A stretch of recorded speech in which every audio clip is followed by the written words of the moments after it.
Bienvenue sur Stéphayako, le podcast qui met l'épiderme sur écoute. Ici, il est question du tatouage, de sa dimension artistique, thérapeutique ou sociologique. J'accueille des personnalités du monde du tatouage qui me donnent leur propre définition de cette pratique de modification corporelle. Un point de vue engagé, médical, anthropologique, spirituel, créatif. Bonne écoute!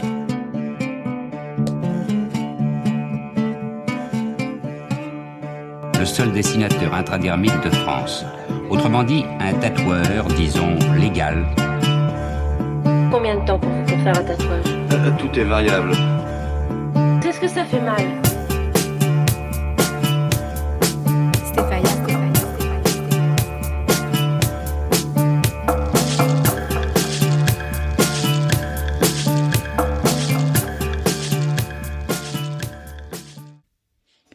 Dans le monde du tatouage, mais pas seulement, on ne parle que de crise en ce moment. Les tatoueurs et tatoueuses manquent de rendez-vous, de clients, de visibilité sur les réseaux sociaux. Bref, le tatouage a l'air en perte de vitesse. Nous allons explorer ensemble, dans cet épisode, les raisons de cette crise du tatouage, qu'elle soit économique, sociologique ou identitaire. Vous entendrez les points de vue et témoignages de 3 personnes actrices du milieu du tatouage. Gaby Castel, Delphine Neustoy et Olivier Poinsignon. 3 styles, 3 lieux, 3 approches différentes. Gaby Castel est tatoueuse à l'encre du Kraken à Paris, reconnue dans son style néo-trad, illustratif et hyper coloré. Delphine Neustoy est tatoueuse à Toulouse dans son shop privé et parfois aux US, après avoir passé une dizaine d'années à Londres. Elle se définit comme polyvalente avec une appétence pour le tattoo metal. Olivier Poinsignon est tatoueur à Chamalières en Auvergne, dans son shop privé. C'est un artiste au style graphique et noir. Et nous dirons quelles sont, selon eux, les raisons de cet essoufflement du tatouage en France, mais aussi comment eux le vivent personnellement. Alors, la vie est devenue anxiogène. Je pense que c'est pas que dans le tatouage. La vie, en règle générale, est anxiogène. Le monde est en train, on est dans une phase qui est compliqué, il y a des crises de partout, il y a des divisions, ça se divise entre les hommes et les femmes, ça se divise entre les religions. Bon, bref, du coup, le tatouage, il est forcément impacté aussi à ce niveau-là. Mais je pense que c'est au-delà du tatouage. Je pense que c'est vraiment mondial et c'est politique, c'est géopolitique, on est en période d'austérité mondiale pour multiples raisons et je pense que c'est le contre-coup du Covid, tout simplement parce que juste avant le Covid, tout allait nickel. C'est que ma clientèle en ce moment, elle a autre chose à foutre que se faire tatouer. Ils sont en train de faire des bébés, ils s'achètent des maisons. Moi, ma clientèle, c'est au-dessus de 30 ans, donc tout le monde a autre chose à faire, quoi. Effectivement, mais même encore en ce moment, je veux dire encore une fois, on est dans une crise financière, les gens, c'est pas leur priorité de se faire tatouer, tu vois, ça reste un luxe. Ouais, c'est ce que je dis dans mes vidéos, j'essaye d'expliquer aux gens aussi qu'on est dans une crise et que nous, on n'est pas un besoin. Le tatouage, c'est pas un besoin vital, c'est un truc que tu fais pour le kiff, pour toi. Donc forcément, quand t'es un peu en souci financier, tu vas pas penser tout de suite à faire un tatouage, tu vas penser à payer tes factures, à gérer ta voiture, à payer une maison. Je trouve ça normal, tu vois, que ce soit comme ça. Nous, les Occidentaux, on a un peu cramé tous nos économies pour nous faire tatouer pendant pour se faire tatouer vraiment très très vite. De 2005 à 2015, c'est la fête du slip dans le monde du tatouage. Avoir une réglementation plus stricte, je pense que ça emmerderait le monde du tatouage plus qu'autre chose. On peut pas reprocher non plus à des personnes de vouloir essayer de s'en sortir en se mettant au tatouage. Quand tu vois aujourd'hui comme c'est compliqué d'avoir un travail et d'essayer de gagner de l'argent pour s'en sortir. Or, tu dis le tatouage, ça semble à peu près accessible et pas trop engageant comme tatouage. Alors ça, c'est quand t'as une vision assez superficielle parce que derrière il y a plein de risques. Un engagement, c'est beaucoup de travail. Il y a une charge mentale qui est quand même pas mal. Pour autant, si le reste à vivre des gens est de plus en plus maigre, le tatouage n'arrêtera pas d'exister.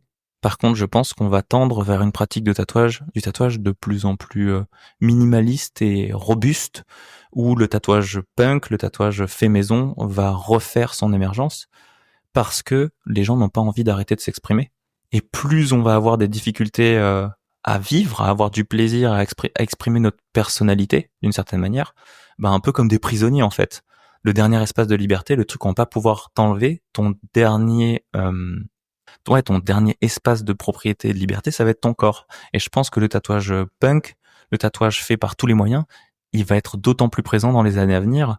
Et les tatouages hyper performants, spécialisés, beaucoup de couleurs, beaucoup de détails, beaucoup de temps, qui nécessitent beaucoup de ressources, beaucoup d'énergie, beaucoup d'argent, ça va être vraiment réservé à l'élite de l'élite. Et comme beaucoup de tatoueurs sont sur le marché, le tatoueur moyen, c'est celui qui va trinquer en fait. Soit t'arrives à être dans le petit cercle des élus qui se partagent, les gens qui ont de l'argent, qui ont le temps et qui ont le goût du tatouage pour pouvoir bénéficier de ton talent. Soit va falloir que tu reviennes sur des trucs plus minimalistes parce que aujourd'hui faire une journée à 800 balles, y a plus grand monde qui peut se le payer quoi. Et faut pas oublier que le tatouage, c'est dans les institutions beaux-arts, art graphique, c'est pas encore reconnu comme un art. Donc le tatouage, c'est un art populaire. Et art populaire, ça veut dire que on est tous soumis à une bourse qui est en train de se réduire de plus en plus.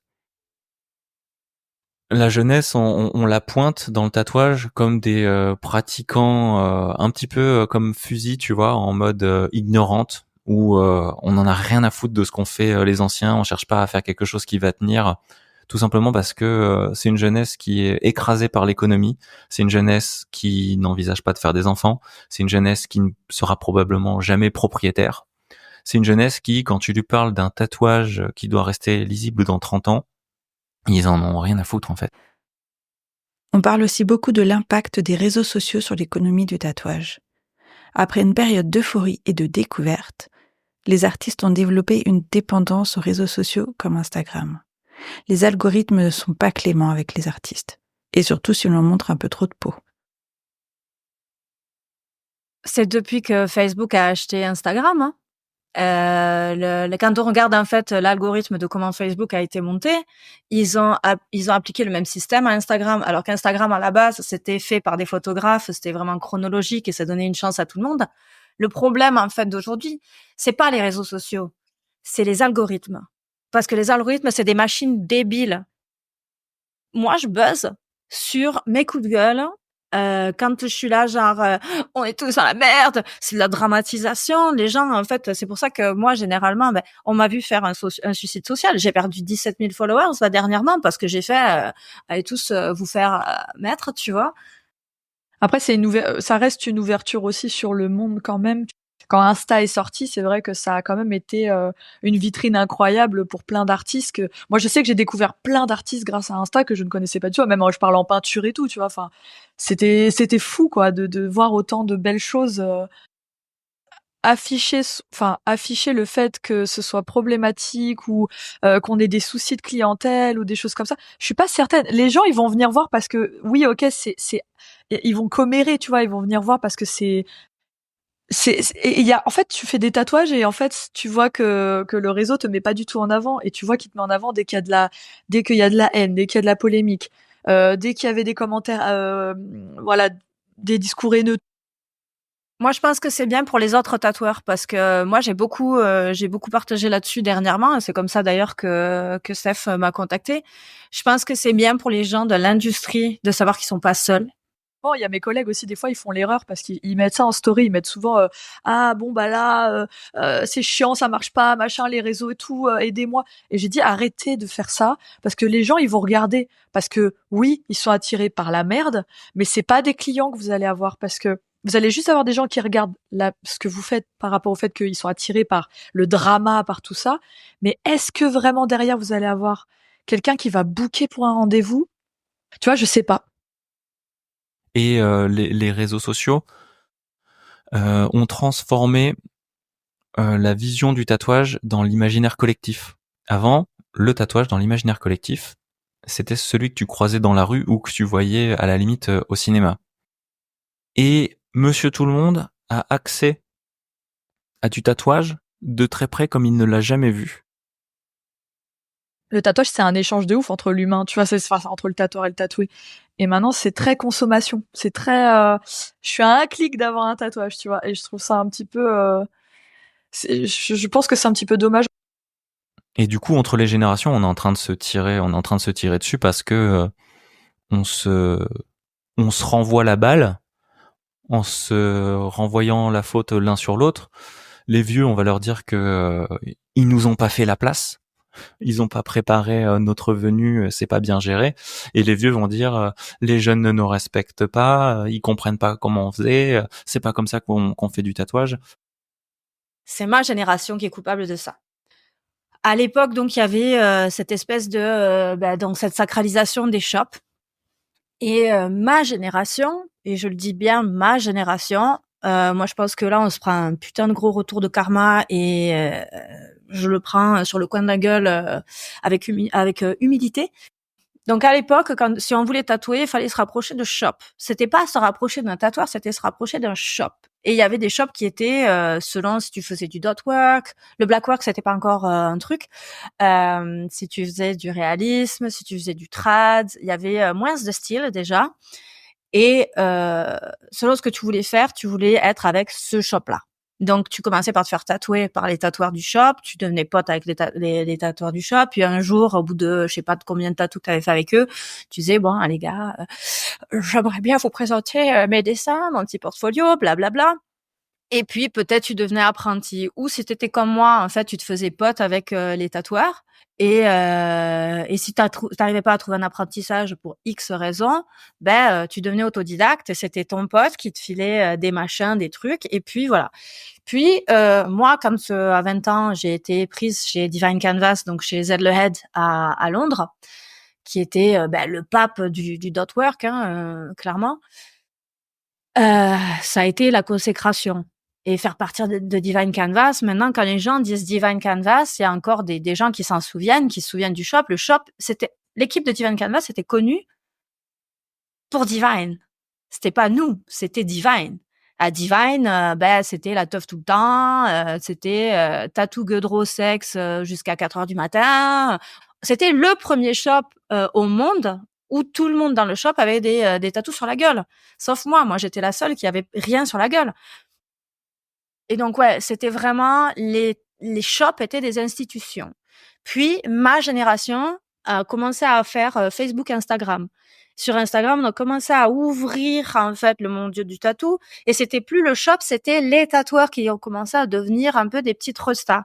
Donc on était des petites stars, des petits machins, donc on était dans les magazines, on était dans ici, puis on s'est dit vous savez quoi, ce qui c'est trop bien ce serait qu'on fasse des événements où il y a du tatou, mais c'est pas relié. Donc on a commencé à faire des soirées où il y avait soirées fétiches à l'époque avec du tatou. Donc ça passait dans une espèce de truc BDSM où là le black work a commencé à se développer.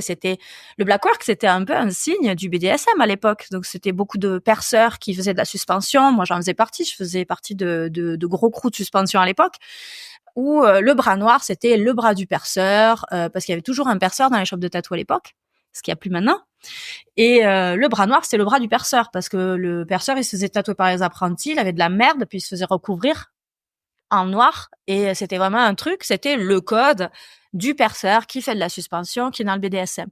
Et puis après, on a repris ce truc-là, ce concept qu'on a sorti du BDSM et donc du fétiche, et on l'a mis dans des événements où il y avait plus ça. Donc il commençait à avoir des événements un peu high fashion avec du tatou, puis on a commencé à faire des événements un peu sportifs avec du tatou, des festivals musique avec du tatou. Sauf qu'après, la nouvelle génération est arrivée et elle a dit bon mais nous on nique tout, on en a rien à foutre. Les conséquences de cette situation économique sont multiples. Nombre de tatoueurs arrêtent le métier, se reconvertissent, ou prennent un job alimentaire pour subvenir à leurs besoins. D'autres se diversifient et tentent de vendre leur art sous d'autres formes. Moi, là, il y a pas longtemps, mon mec, il me dit Delph, tu sais tout faire, pourquoi tu vas pas faire du street shop? Je lui fais, mais attends, tu crois que j'ai bossé 19 ans pour faire du bodysuit, pour revenir à zéro? Il me fait, oui, mais le tatou, c'est ta life. Je fais, c'est ma life, mais j'ai pas envie de revenir à zéro. Non. Je préfère encore, en fait, arrêter complètement que de revenir à ça. Pourquoi? Pour la thune? Non. Moi, j'aime faire du bodysuit parce que j'aime apprendre à connaître des gens sur du très long terme. Moi, je fais que de la grosse pièce très large. Je passe minimum 6 séances avec mes clients. Minimum. J'ai des clients, je les ai depuis 15 ans. Et j'adore parce que on grandit ensemble, on se voit évoluer ensemble. C'est pas juste une transaction. Et moi, je sais que le tatou que j'aimais, il est mort. À l'heure actuelle, j'en ai parlé avec des gros noms. Et on est tous d'accord que la famille tatou, c'est fini. Et que maintenant, on est tout fragmenté. Ouais, juste sur ce que tu disais sur la family tattoo, je suis d'accord et pas d'accord parce que alors moi après j'ai que 10 ans de tatouage donc j'ai pas connu peut-être la période d'avant etc. Donc je peux comprendre que c'était une période un peu trop cool et tout ça et effectivement je n'en doute pas une seconde, ça devait être trop bien. Mais mine de rien, moi aujourd'hui j'ai monté mon shop, tu vois là j'ai mon équipe et tout. Et on est comme une famille pour moi. Pour moi, c'est ma deuxième famille. Je passe mon temps là-bas. On est trop content d'aller au boulot, d'être ensemble. On fait tous nos apéros ensemble. Quand on va en convention, on est en équipe. Après, on se partage avec les autres personnes. On n'est pas que nous, tu vois. Mais genre, on passe vraiment des bons moments quand je vais en convention. Je vais m'éclater avec les copains que je vois. Bon, une fois par mois parce que les conventions c'est une fois par mois. Mais on se revoit tous et tout. C'est la première fois que je vois des gens qui n'ont vécu que tatou, avec l'essence du tatou originel, qui lâchent la serviette et qui disent ça y est, c'est fini. Et là, moi, je vois beaucoup de gens qui des vieux tatoueurs, mais genre Mike McMaster, il ne fait que peindre. Paul Booth, il travaille depuis dans la cave de chez sa mère. On parle de Paul Booth. Et là, maintenant, les gens ne savent plus qui c'est Paul Booth. Ils voient ce mec, ils disent c'est qui ce gros lard chelou. Je pense qu'après, malheureusement, le fait est que la concurrence, elle s'est tellement développée aujourd'hui. Il y a tellement de nouveaux tatoueurs qui sont arrivés. Moi, on a 4 à 5 demandes d'apprentissage par semaine qui viennent au shop. Et ça me fait de la peine parce que je leur dis, putain, vous êtes tellement nombreux aujourd'hui, c'est impossible pour les tattoo shops de suivre. Et individuellement, comment ça se passe? Quelles sont les difficultés rencontrées? Est-ce vraiment la crise pour tout le monde? Personnellement, je parle vraiment en termes personnels. Je ne suis pas particulièrement impactée par la crise aujourd'hui. J'ai ma liste d'attente, j'ai quand même des rendez-vous. Alors évidemment, elle s'est réduite, c'est comme tout le monde, je pense que ça a réduit de toute façon. J'avais plus de monde avant, mais je travaille, je m'en plains pas, je suis très reconnaissante du fait d'avoir beaucoup de boulot encore aujourd'hui. Et vu que je fais des très grosses pièces, ça me prend l'agenda quand même pas mal. Donc sur ça, je suis assez tranquille. Maintenant, j'ai ouvert un shop.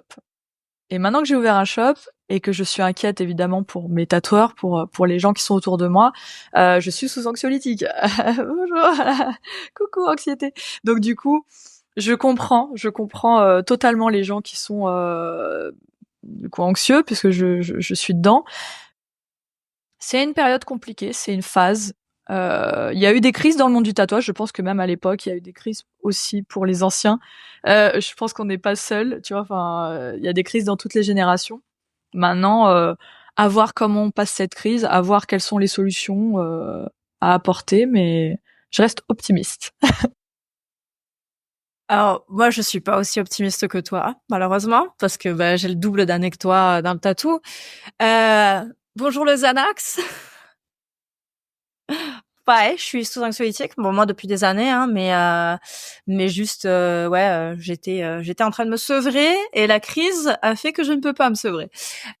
Alors moi déjà quand j'ai vu le Covid arriver, j'ai fermé mon shop, alors que j'avais un shop qui cartonnait depuis 8 ans. On est parti et on est venu en France. Après, pendant 1 an, j'ai vraiment vécu une galère genre sans nom parce que je pensais c'est bon, je suis un énorme nom. J'avais 1 an et demi d'attente avant. Je bossais 7 jours sur 7. Non, ça s'est complètement cassé la gueule. Donc on a vécu vraiment une phase très très très très difficile avec mon conjoint. Lui, il est musicien. Suite à ça, j'ai bossé avec Dodi pendant pratiquement 2 ans. Ça a été une période assez soft dans ma vie, mais c'était la première fois de ma vie que je bossais à mi-temps. Et ça a été brutale mentalement parce que je suis une workaholic, je suis vraiment une accro du taf. Mais bon, j'ai découvert qu'il y avait une vie à côté du tatou, ce qui était un peu bizarre. Et là maintenant, j'ai décidé de bosser toute seule, parce que je suis en train de me sevrer du tatouage en fait. Là, je bosse 1 semaine par mois. J'ai beaucoup de mal à me booker. Quand je vais aux États-Unis, je suis full de chez full de chez full. Ça, c'est pas un problème, mais la France, c'est très très compliqué. Alors, j'ai pratiquement que des étrangers qui viennent. J'ai pas vraiment de Français. Ce que je fais, ça plaît pas aux Français. Je plais pas aux Français non plus. Moi, je gagnais 4 à 5 fois moins que ce que je gagnais avant. Je passe aussi d'un salaire anglais à un salaire français. Et une réduction de temps qui est quand même colossale, 7 jours au lieu de 7 jours sur 7. Si je rénovais pas une baraque, parce que je rénove une maison, si j'étais pas en train de rénover une baraque, franchement, on a décidé d'un mode de vie où je pourrais facilement vivre avec 1500 balles par mois. Et je pense que ce qui est important, en fait, c'est d'arrêter de se plaindre et d'essayer de se mettre... Parce que moi, des fois, en fait, j'y réfléchis, je me dis, putain, ma séance, ça peut être, je crois, c'est un SMIC, voilà, c'est ça. Et je me dis, putain, mais attends, on va peut-être redevenir un petit peu humble et relativiser. Je me suis dit, en fait, je vais réduire tout ce qui n'est pas nécessaire. Ah ben moi là, j'ai décidé de changer, de bosser qu'1 semaine par mois et de faire 3 semaines pour faire autre chose. J'ai une espèce de relation de haine avec le tatou en ce moment, enfin depuis 2 ans, où j'en peux plus en fait du tatou. Et en même temps, à chaque fois que je tatoue, mes clients, ils sont trop excellents de ouf. Et je me dis, putain, mais j'aime tellement le tatou. C'est trop ma life, le tatou. Et en fait, je prends plus aucun client alimentaire. Voilà, je fais que ce que j'aime.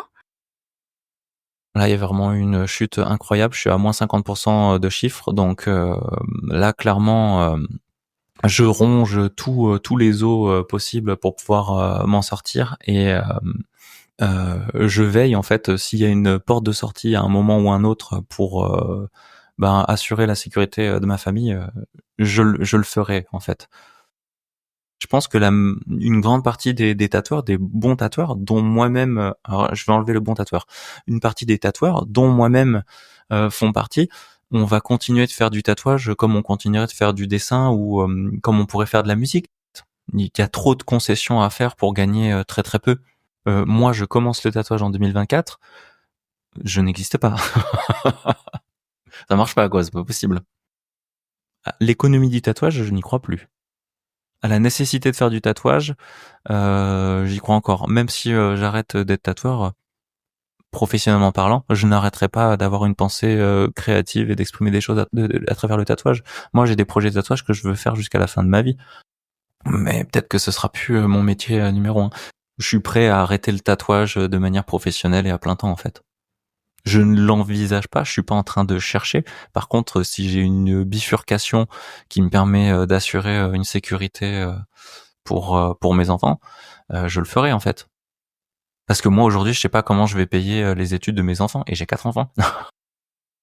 La banalisation du métier.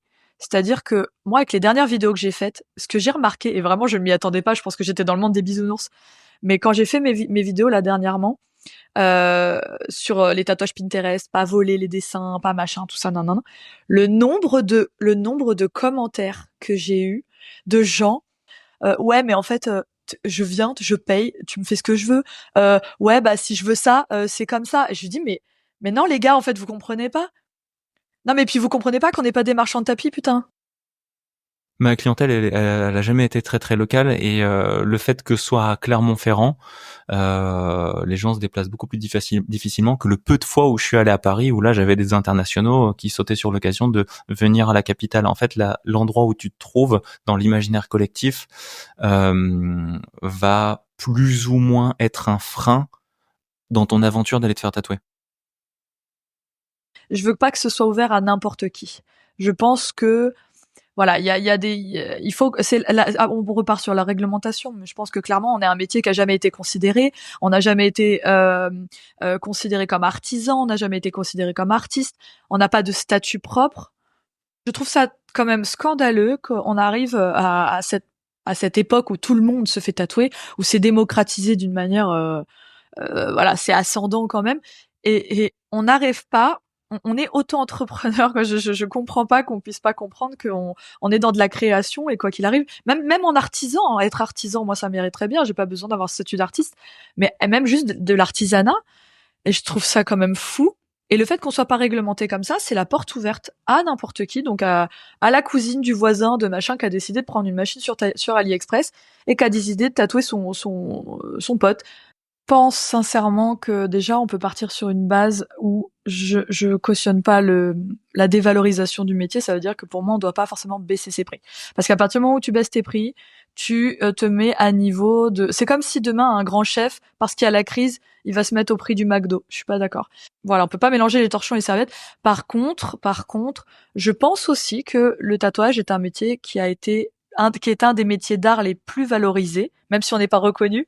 On est un des métiers d'art les plus valorisés parce que on gagne bien notre vie normalement de base avec nos dessins. En tout cas, mieux quelqu'un qui va être, tu vois, qui va être peintre ou quoi. Enfin, ça va être plus compliqué. Ou illustrateur.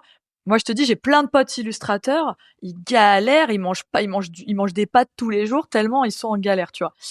Et on a beaucoup vécu. Moi, je sais que j'ai bien vécu. J'ai bien gagné ma vie, tout ça. Enfin, je la gagne encore bien, mais voilà. Aujourd'hui, encore une fois, on est en crise. Il faut aussi comprendre que je pense que nos revenus ont forcément un peu baissé.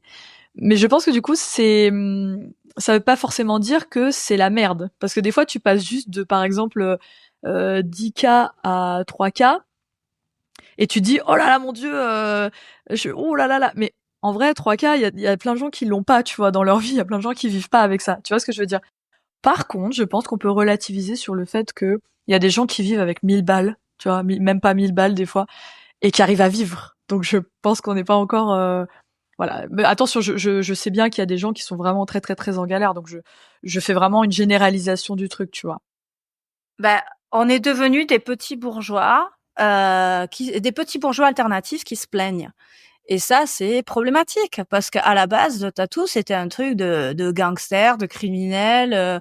Et maintenant, on est devenu genre, oui, je peux pas payer tel truc. Nanani, nanana. Non, mais attendez, moi, rien que pour le respect de mes clients, j'ai des gens qui me disent combien elle est ta séance. Ok, il me faut 1 an et demi pour économiser ça. Mais je ne pense pas qu'il faille abandonner. Je reste persuadée que le monde du tatouage a encore un bel avenir devant lui et qu'il faut se battre pour que ça perdure. Et maintenant qu'on sait tout ça, qu'est-ce qu'on fait pour préparer l'avenir ? Rendez-vous au prochain épisode pour connaître les pistes qu'ils ont identifiées. Ça vous a plu ? Alors, j'ai besoin de vous. Abonnez-vous, notez le podcast avec plein de petites étoiles et n'hésitez pas à commenter, cela m'intéresse vraiment d'avoir votre avis. Je suis aussi sur Instagram, Facebook et le blog. C'est tout simple, c'est Stefayako. Merci.